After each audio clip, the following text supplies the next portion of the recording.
No, how was National Signing Day with a whimper yesterday? Easiest one Uh, to cover yet? yeah, it was definitely the easiest one for sure. There was not a thing to really even consider. Donovan Murphy did himself a ceremony, but he had already signed and of course announced. So there really wasn't Yeah. anything to keep up with, which was Uh, kind of nice. A lot of people on yeah. the board certainly were surprised that it was actually signing day. There were a lot of comments about that.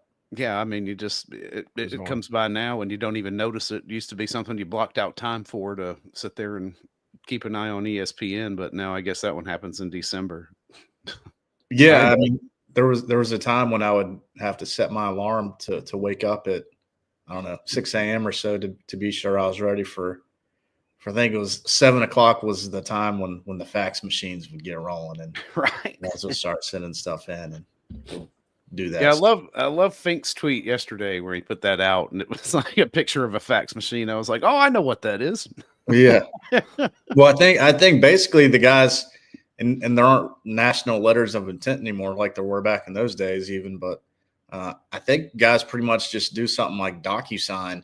For anybody who's ever used DocuSign and knows what I'm talking about, they just do it that way on their phones. I mean, there was a point when I think they just literally took a picture and emailed it or texted it in, however. So yeah, there have been a few different iterations of technology since the fax machine. That's not the only thing that's kind of obsolete with this stuff. No. Do you Yeah, I miss think it? that's what Shane Beamer said too. It was like he confirmed that it was like there's not even any paper involved anymore. Yeah, Well, quite frankly, I felt like paper was involved for too long. I mean, it's not like we haven't had this technology around for a while. I mean, it wasn't that long ago, Hale. They were still receiving faxes at 7 o'clock in the morning. yeah. It was. It's been really within the last few years when it's kind of transitioned this way. I don't know exactly when. I'm sure different people changed at different times, different schools, and all that, depending on how up with the times folks were. But yeah, I think it's pretty much all digital across the board these days. Yeah. By the way, real quick here, just because I mentioned it 10 minutes ago, the SEC baseball schedule has been announced. As far as like what's on like TV and not having to go to Plus, that one I mentioned, Tennessee, Sunday, March 30th, 5 o'clock first pitch.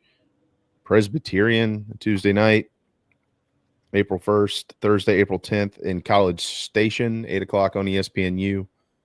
Thursday, May 8th at Auburn, 8 o'clock on ESPNU.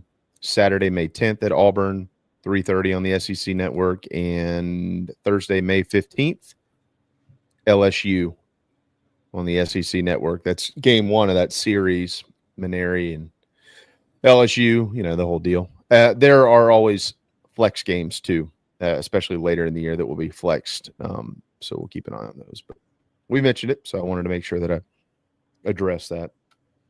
Well, Hale's here to address recruiting. So, and Phil, you stick around as long as you want. You don't have another show to do, so I get to just hang out. Might as well show your face. That's right.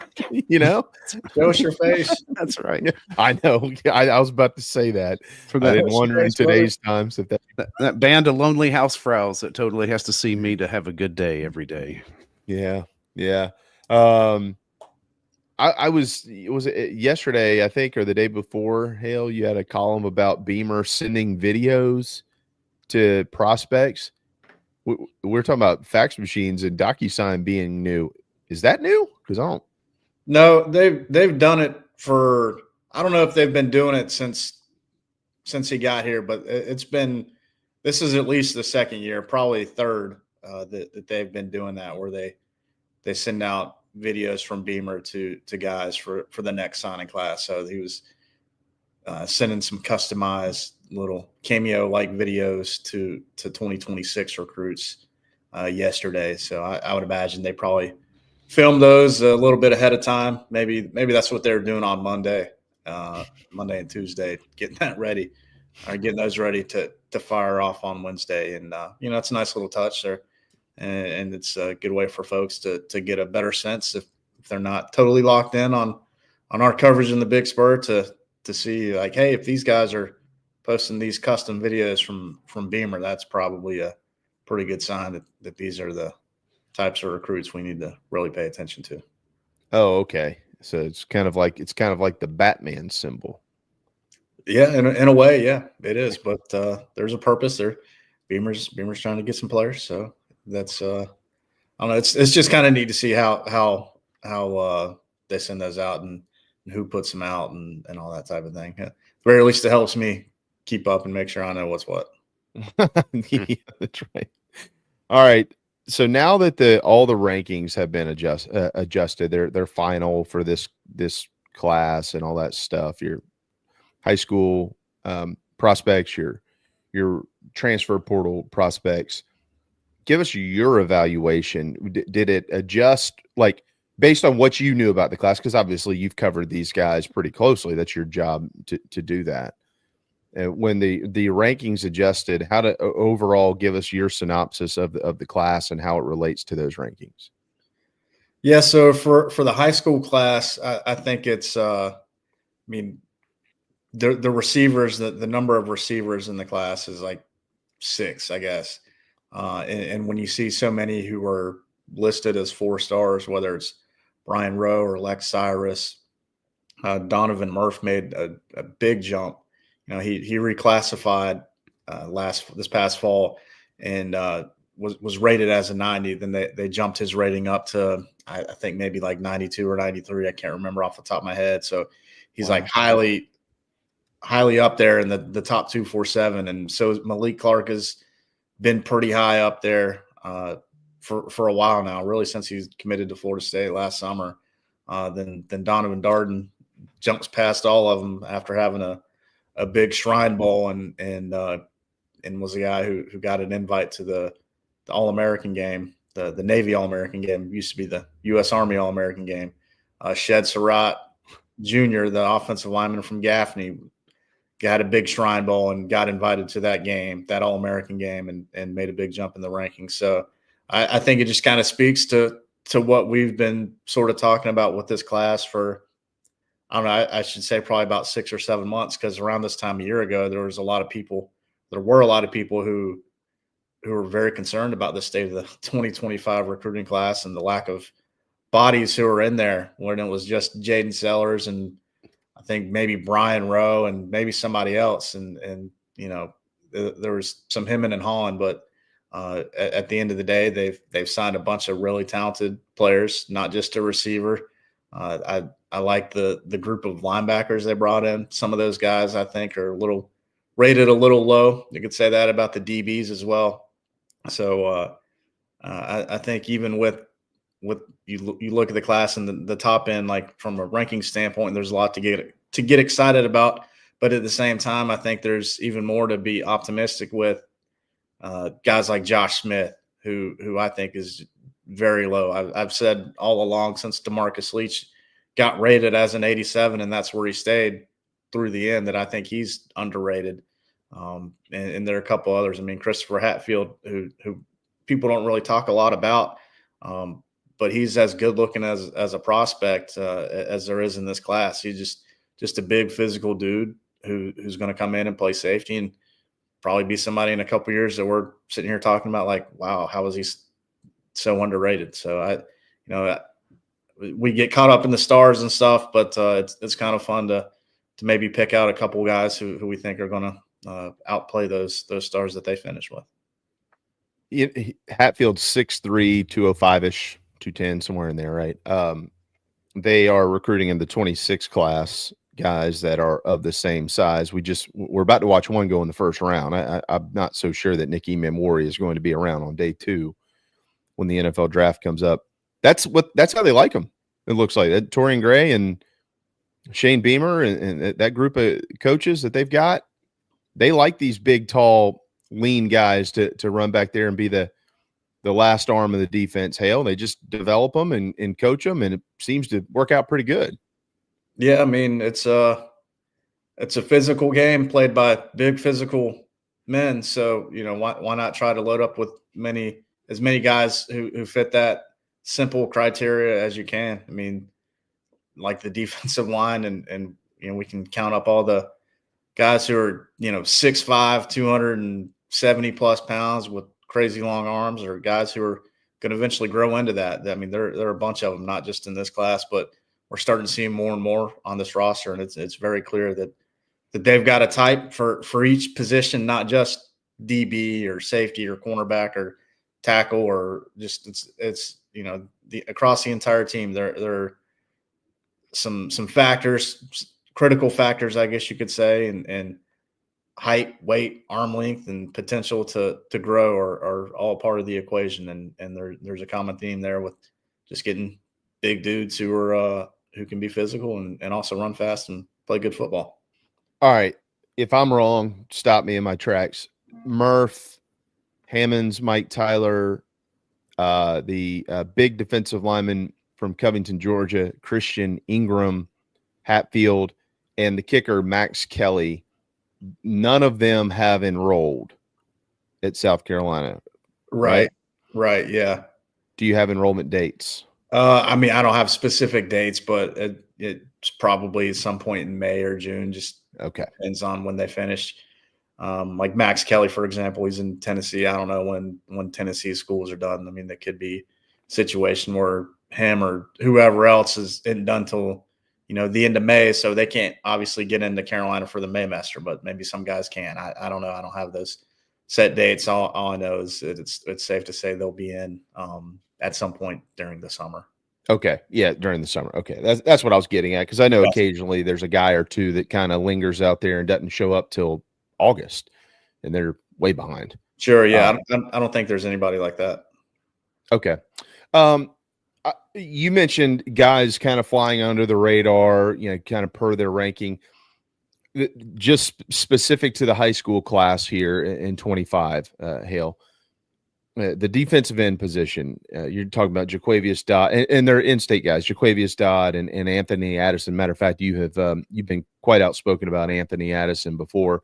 Tayshawn Alston, that group, I actually, maybe, I don't know, 2 or 3 weeks ago, it might've been longer than that. I talked to somebody in the program up there who was like, this is an undersold group. He mentioned that first of all, they're talented.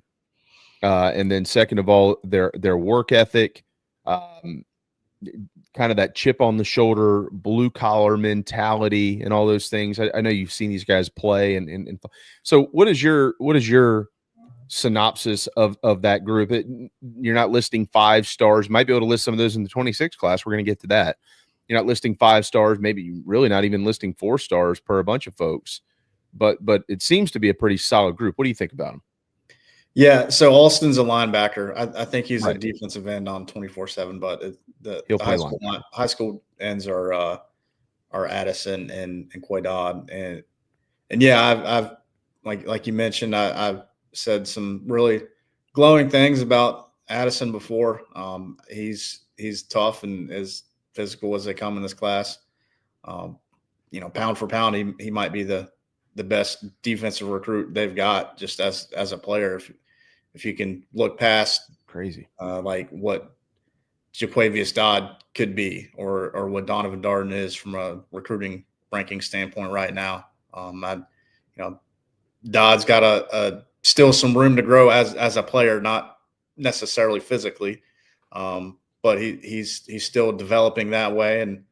And as an Eastside High School graduate myself, and knowing the level of competition that school plays against most weeks, he didn't have a whole lot to really compete with. Like he was bigger and faster and stronger, more physical than pretty much everybody he was going to come across playing at that high school. So it's there's going to be a transition for him once he starts playing on an SEC football team. But like I've said before, I mean, you can't draw him up any better than that. Like if you're creating a player on Madden or the new college football game, Quay Dodd has some of the specs that you would try to put together. And also, like I've said before, if you put Anthony Addison in a body or with a frame like that, even though he's got pretty long arms himself and some potential for growth, but if you put him at 6'5", 240 pounds coming into your college football program day one, I mean, he's probably one of the best, if not the best, defensive end recruits in the country, and he's kind of a mid 3-star right now. He's just a really good player that has some room to grow physically, as well as as a player, obviously. But two guys who there's a lot to be excited about with what they could be down the road. I don't necessarily think that we'll see an early impact. Definitely not Dylan Stewart level of early impact, but I think with those guys as well as some others that we'll start to see what they've got down the road. I think that the future with them, with those two in particular, is what folks should be excited about. You give me all the kids. Give me all the kids from Sumter. Love Sumter football players. The Darden kid, by the way, we're going to hit a timeout. I want to come back and ask you a question, but the Darden kid from Havelock, pride of Pharaoh Cooper. So pretty good track record if South Carolina signs a kid out of Havelock, North Carolina. Let's hit a quick timeout here, Phil. We got to pay the bills. Hale, you got to pay the bills around here. So let's do that. I want to ask you a question. I'm throw you a little bit of a curveball, but I'm going to make you sit through the break and think about it. Don't sweat. Okay. All right. And then we'll get into the 26 stuff because boy, things are starting to really shape up for Carolina, it seems. So we'll start talking about all that. The great Hale McGranahan. What kind of hat you got on there? It is a Green Sky Bluegrass, a little band that I like to listen to that plays. They have bluegrass in their name, but they tend to rock it out a little bit. I described to Ben Briner one time as like some of their songs are a little emo. I'm going to have to say that if you want to have your heartstrings pulled on a little bit, you can listen to this little string band that I got on my head. Well, I'm going to be backstage tomorrow with the Red Clay Strays. Does that mean anything to you? I think you were talking about that the other week when I was on. I'm pretty excited about this. I didn't realize how excited I was until recently. Oh, I'm excited for you. I don't think that they'll care that I'm there, but I'll be there if that makes sense. All right. Well, put on a name tag and make sure they know your name. Maybe they'll be excited. I am going to ask them where'd you get the name from. I'm very curious about that. I'm always curious about band names. Yeah, all right. That's a fun game to play if you're enjoying an adult beverage or two. Is coming up with band names, just throwing them out there and seeing what the group likes. We remember Phil. We had 1,000 Horses on. Is one of my favorite bands. They're just absolutely phenomenal. And I asked them, where'd you get the name from? And they're like, I don't know. We just said it, and that was. It just sounded cool. I was like, well, all right. That just happens. It could have been 1,000 pigs or hogs or, 1,000 cats. Nope, 1,000 horses. It does sound good. The new there's a proposed neurological hospital at South Carolina that could be coming very soon because the state desperately needs it. And then you got the new School of Medicine that breaks ground here in 19 days. It'll be open in 2027. It goes to show you, regardless of what other people try to tell you sometimes, this is the University of South Carolina, and they do a pretty darn good job of continuing to be that. So hat tip to Dr. Emeritus and the fine folks at the University of South Carolina for getting these things done. Hale gets it done day in and day out. TheBigSpur.com is where you can read all of his work. All right. Okay. 25 class, and then we're going to move on here. Of the guys who have signed, the high school kids now, not portal guys, the guys who have signed or enrolled, who are you surprised that they hung on to? Somebody maybe you thought was a little in jeopardy, but at the end of the day, they've docu-signed their paperwork. Yeah, there was a point, I guess, where I don't know if I'd say surprised, but things got dicey a little bit after they committed when Caleb Williams and Kendall Daniels Jr., both Virginia guys who were up in a part of the country that I guess tried to throw some negative recruiting out their way about South Carolina and tried to get them to change their mind. So those were a couple. I went I wouldn't say that I was surprised that they kept him, but some folks put up a fight for sure to make sure that didn't happen, and obviously they signed. Yeah, I guess those are the main two. Nobody else really comes to my mind immediately to answer that question. Yeah. Okay. All right. Bonus question on this group too. I don't know why I haven't asked you this before this. All right. You have to pick one. You can't ramble off. You can't JC your way through this thing and rattle off the entire roster here. Okay. Of this group, immediate impact player. You got to pick one. Immediate impact. One player across the entire group. That's tough. So that's why I said you can't rattle off 4, 5, 10, 20 of them. Well, I guess it's got to be a receiver because there are so many of them, and they need somebody to come in and play early and contribute at that position. I'll go Malik Clark because he's enrolled early. Physically, he's pretty well put together. He's fast. He's a really good player. So I'll say Malik Clark. Okay. Malik Clark. Put you down for Malik Clark. And what was he at? Plus 250?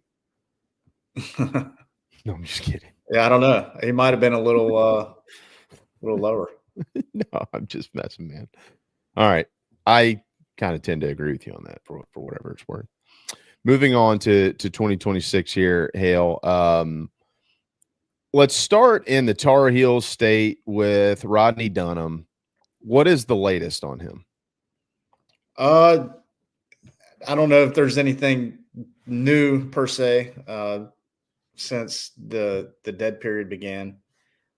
He visited South Carolina last month, and I'm sure he's in the process, like a lot of these guys, of getting his official visits figured out. I don't know if anything's been ironed out with him for sure. He hadn't announced anything one way or the other, whether it's a South Carolina official visit or anywhere else. But I would think the best way to answer the latest with him is that South Carolina is battling Tennessee and maybe Duke to an extent. And I'm sure there are some others who have tried to get themselves into that echelon of teams that are being considered by him. But I think it's right now South Carolina versus Tennessee, and don't discount Duke because you don't have to go back very far with Bryce Davis, the 2025 defensive end from Greensboro, who was originally committed to Clemson. South Carolina was in on all along. Then he decommitted from Clemson and ended up signing with Duke. And Duke has made itself a player in the NIL world. If folks have paid attention to what they did in the transfer portal, getting that quarterback from Tulane, I guess it was, they've got some money to spend and have been willing to spend it for sure and do what it takes to get guys. And that's the name of the game. So I don't know if, going back to Rodney Dunham, I don't know if that would be a deciding factor for him. Let me make that clear. But yeah, Duke has flexed its muscles before this football recruiting landscape. For those curious, who is Rodney Dunham? He is a probably fringe 5-star prospect, if you will. Hale, 6'4", 230-pound defensive end. They've been having a pretty good run of defensive ends around here, and Carolina seems to be in a pretty good, decent shape at least. You currently have a crystal ball in for him, and I believe you've got it at a 6, maybe 6.5 if we had to push, but we'll call it 6.25, right? 6.25. Honestly, I forgot I did that. That was like a couple weeks ago when I put in that crystal ball. I did a few for guys. I decided to place that one after he was in town for a recruiting event last month. So yeah, there's something new for you. I put in a crystal ball for him 2 weeks ago. That should go to show you how seriously I take those. Although I want to get them right, don't get me wrong, but I'm not sitting here like looking at my list of who I've crystal balled each day and making that a part of my routine. I probably should be a little more conscientious of it, but it's out there and we'll see if it changes or not. Okay. Yeah, no, I'm a little jaded with those things because as soon as I log them, like people will start seeing stuff pop up on Instagram, like just the random like Oh, I know. anonymous accounts to say, "Oh, such and such has gotten the crystal ball to this, that, and the other," and they tag them and put eyeball emojis, and I'm sure it probably ruffles some feathers across with college coaching staffs, whether you're the team that's gotten them or the team that's not getting it. It kind of creates headaches for folks. So yeah, I'm a little jaded on the whole deal. I get many texts when crystal balls come in. People, friends, family, whatever, asking me, "Oh, are you going to land this kid?" Dude, I don't know. Here's Hale's number. All right, let's shift to the other side of the football and up front, and let's get into the offensive line. Bunch of you've stated this numerous times on our programs here. A bunch of very talented targets that are in the state of South Carolina. Trey Aiken is at a beautiful Clinton. Zion Clinton. What Clinton? What did I say? No, Clinton. There's no T. Let's keep that in mind. There is not a T in Clinton. Clinton. Very, very much like Barnwell. You don't say Barnwell, it's Barnwell. Exactly. Yeah. God bless South Carolina. Zion Gillies at a no. I don't want to get my ass beat the next time I'm up there. I agree with you. Go for it. Zion Gillies out of Carver's Bay, and Desmond Green out of Timberland. Shane Beamer was in town last week watching him play basketball here in the Low Country against Academic Magnet. As a matter of fact, what's the latest on those guys? Yeah, so Trey Aiken, he visited Georgia Tech last month. I think that was the only visit he made last month. But Beamer went and saw him, Lonnie Teasley, and I think Mike Shula was with him. So, yeah, I think he was the first offensive line. Out of those guys, I think he was the first one they went to go see last month when coaches could be out on the road. Desmond Green, he told that one of the NC State site guys that he's planning to take an official visit to South Carolina at the end of June, and the dates that were reported are when the dead period starts at the end of that month. So maybe there's a little misunderstanding on his part, but I would imagine he's going to be locked in for an official visit along with Zion Giles and Trey Aiken for that matter. So yeah, I mean, kind of what I was saying a little earlier with some other guys is just a matter of getting official visits scheduled and seeing what date they're coming in and kind of going from there and figuring out if they're going to be in for spring practice and or the spring game here at Carolina. So Giles. Okay. I think it's Giles. I don't hold me to that, but I think it's Giles. Okay. So I was told wrong on that. So that okay. Well, if you're told what were you told? I thought it was Gillies. Gillies. I need to confirm that. Okay. I don't know for sure. I just assume Giles. So I'll fall in line with you. You know, if you're wrong, then publicly we've got proof here, and I'll just say, well, it was Hale's fault. Shame the hell out of me. That's fine. Yeah. Believe me, I'll throw you under the bus in a hurry, man. No, I'm just no, I got you. It's all good. Okay. Out of state guys, though, I did read your report yesterday. Bear McWhorter out of Cartersville, Georgia.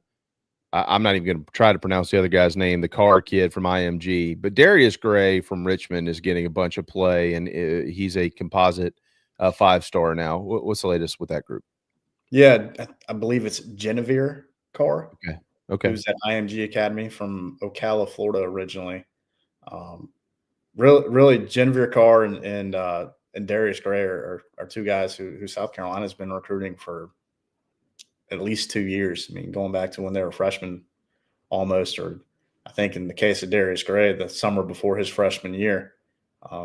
So Carolina's already got official visits scheduled with them. They've been announced by those guys, and that they've been on campus multiple times before. So it's not like it'll be a first visit, or they're still figuring out their way around town. Those guys, especially Gray, who's been in several times, are pretty familiar with things around here. So they're both heavily recruited. You mentioned Gray is a composite 5-star now, and I think He's rated like 41 or 42 overall, regardless of position, by 24/7 Sports. So he's knocking on the door for a 5-star from 24/7 as well. Carr is like a high 3-star, but he's being recruited by some pretty marquee programs. Florida's one to keep an eye out for him. He grew up a Florida fan, I believe, and obviously when you're from Ocala, Florida, that's a tough pull if you're a place like South Carolina or anywhere else from outside of that little part of the state of Florida. So yeah, they're big time targets for South Carolina, have been for a while. Bear McWhorter is too.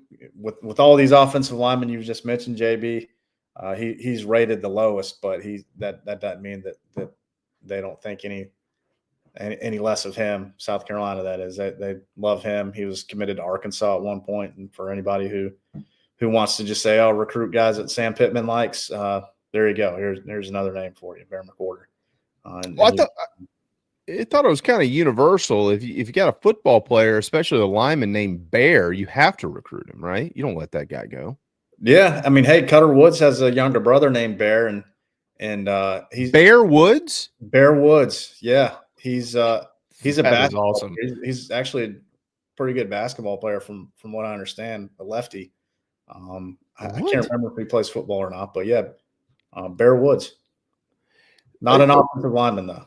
If you ever get a chance to sit down with Mr. and Mrs. Woods, I would be beyond curious to understand, and I mean this in a good way, not a bad way, the meanings of the names specific to their kids, Cutter and Bear. Why those two names? Like, why not, John and Sam or Mike and Will? Cutter and Bear. Yeah. Well, hey, I mean, so I've talked to the dad before.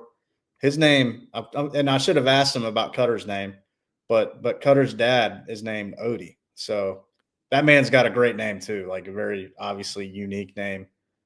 So yeah, shout out to folks with unique names. That's makes them better people. I love it. Yeah.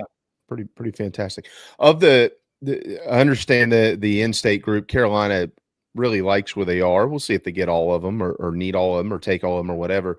Of the out-of-state group there, are you prepared, or would you go out on a limb and say that they seem to be in the best shape with this prospect versus the others, or are we not there yet?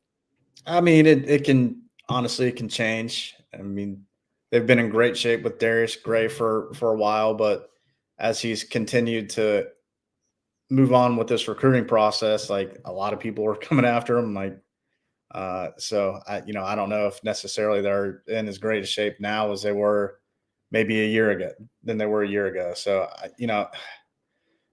I would think that whether it's Rodney Dunham or one of the other defensive linemen in the state of North Carolina, like there are probably, and I'm talking tackles and ends, there are probably like 10 or 11 just from North Carolina who have an offer from South Carolina. So I would think that out of that batch of guys, that South Carolina is probably in pretty good shape with at least a couple of them. Like you said, I've got the crystal in for Dunham.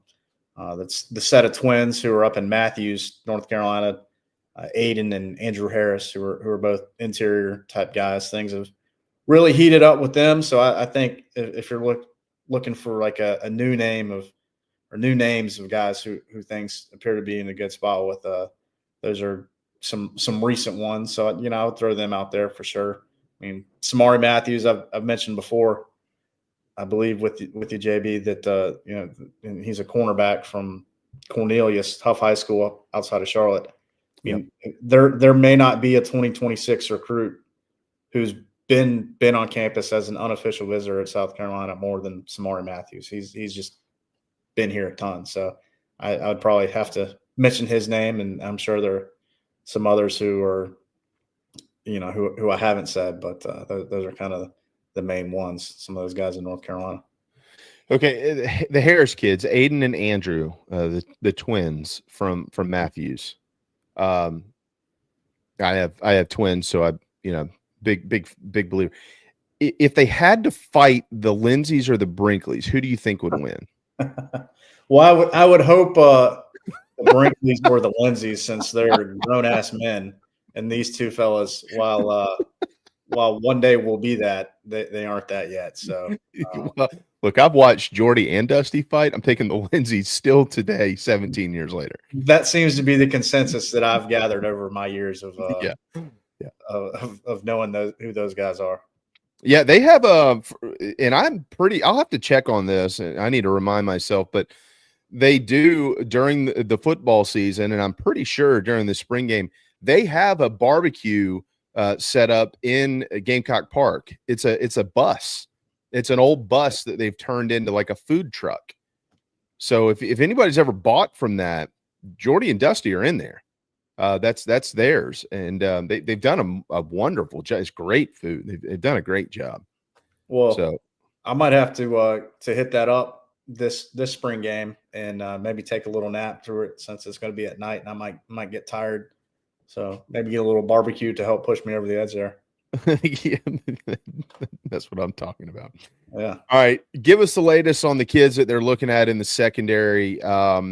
Jazavian Currents from Rock Thrill, Contavian Anderson from old beautiful small Roebuck, South Carolina. Tamarian Watkins also out of Rock Thrill. Where are things now with those guys? Yeah, Jazavian Currents has been committed since, I guess, last. Well, I know he's committed, but yeah, I'm sorry.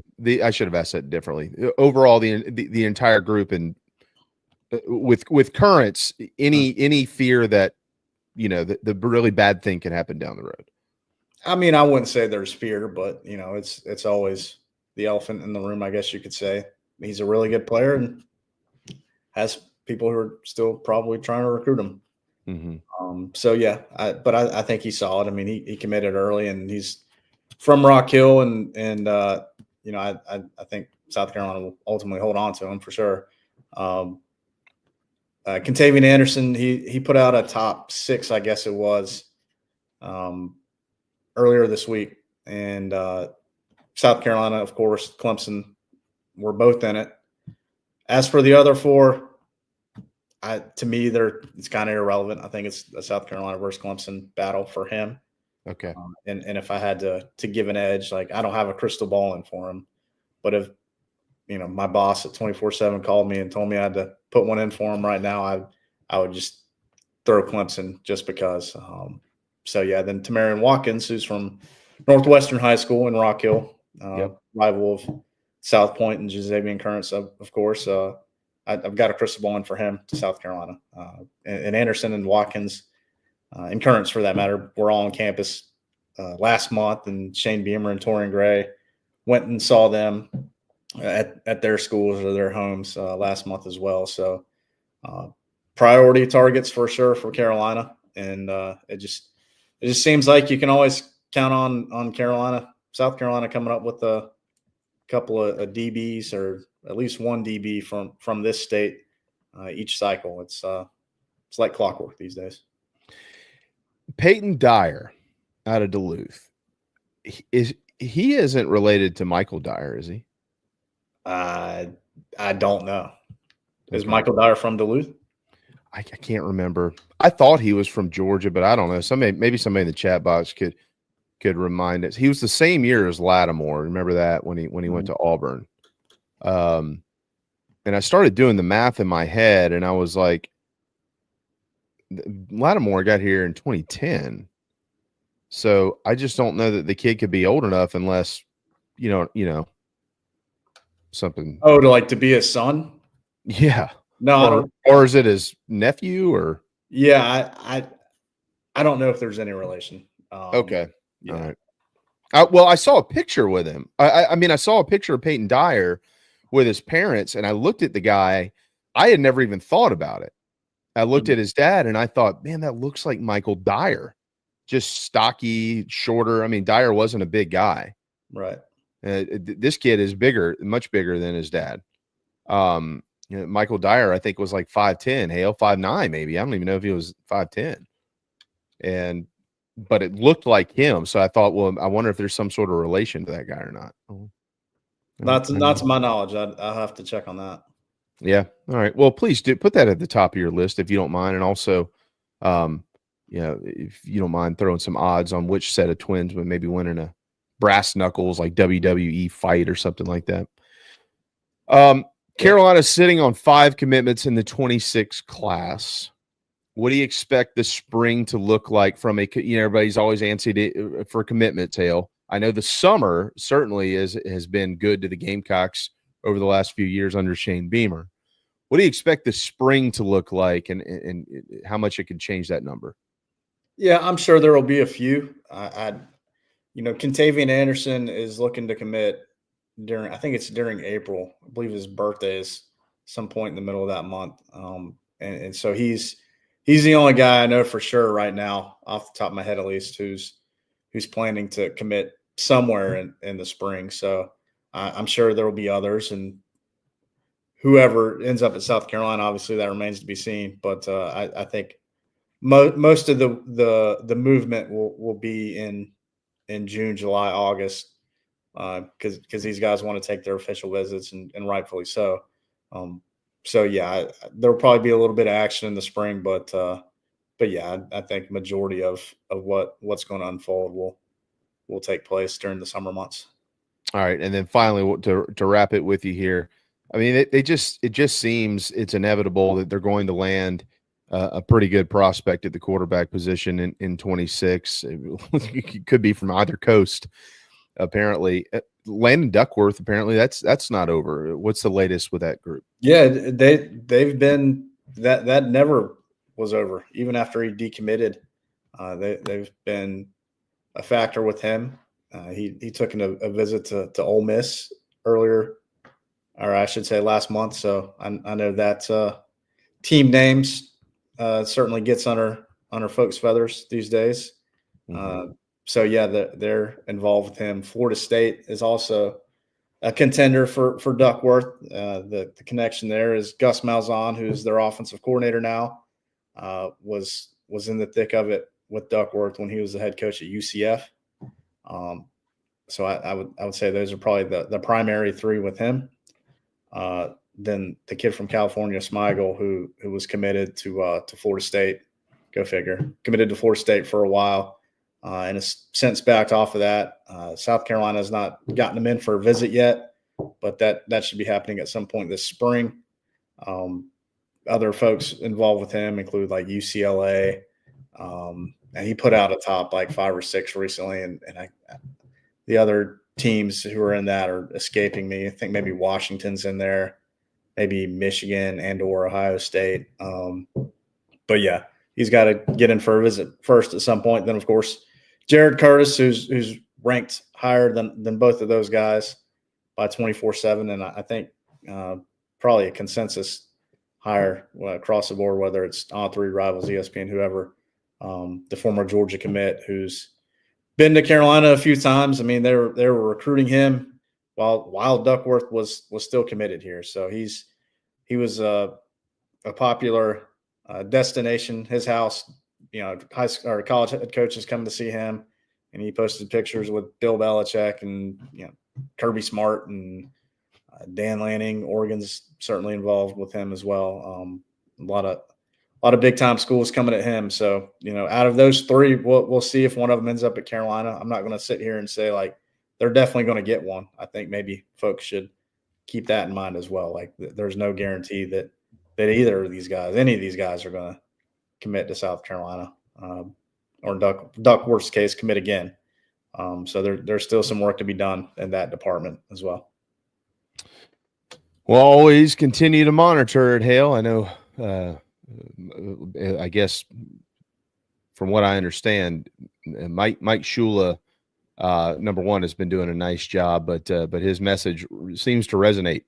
There's a lot of parents out there who are like, oh yeah, I kind of know the story of the Shula family. Maybe some of these young guys don't necessarily know it, but when Mike Shula calls, they're picking up the phone. That is neat to see. So we'll see if it keeps heading in the right direction. To quote Hale McGranahan here, I'm just quoting Hale, guys, just as everybody knows. This is direct quote. If the Gamecocks are able to land one of the 3, that prospect could help potentially make this recruiting class one of the strongest in school history from a rankings standpoint. That's right there. This guy said it yesterday, 21 hours ago. Yeah. That's a very key part to the whole recruiting class ranking thing, is having a highly rated quarterback, because those guys tend to help things out. And obviously when you're counting things up, you need more stars and higher ratings, and that's a position where you can kind of find some value that way. Well, we find a lot of value in you, and you have helped us out today. It's always good to have you, my man. Have a wonderful weekend, and we'll get you back in here real soon to get another update in. That sounds good. Always appreciate you having me on.